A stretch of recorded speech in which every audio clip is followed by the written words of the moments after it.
Hey everyone, welcome back to the channel. Today we're tackling a topic that might make some people squirm: ringworm. Ringworm isn't caused by worms at all. It's actually a fungal infection, and despite its name, it's a pretty common condition. We're going to break down everything you need to know about ringworm: what causes it, the telltale signs, and how to get rid of it.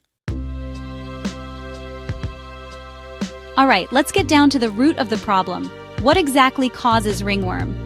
Ringworm is caused by a group of fungi called dermatophytes. These microscopic troublemakers thrive in warm, moist environments and just love to feed on keratin. They can spread through direct contact, meaning you can pick it up from an infected person or even your furry friend. You can also contract ringworm by touching contaminated objects like towels, bedding, or gym equipment. And if you're walking barefoot in damp areas like locker rooms or swimming pools, be extra cautious. While anyone can fall victim to ringworm, certain factors can increase your risk. If you live in a hot, humid climate, you might be more susceptible.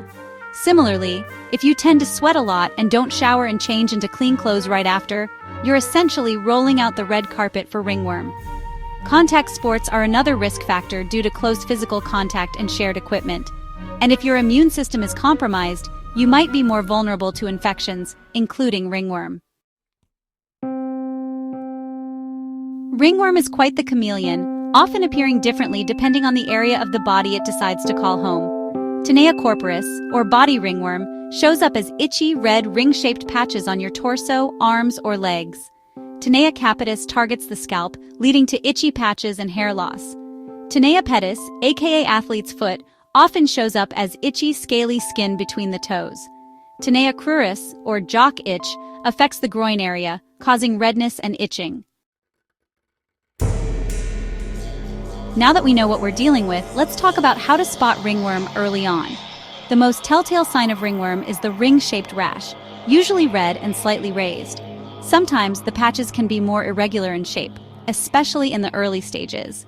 Along with the rash, you might experience intense itching and irritation. In some cases, the skin within the rash might crack, peel, or develop scales.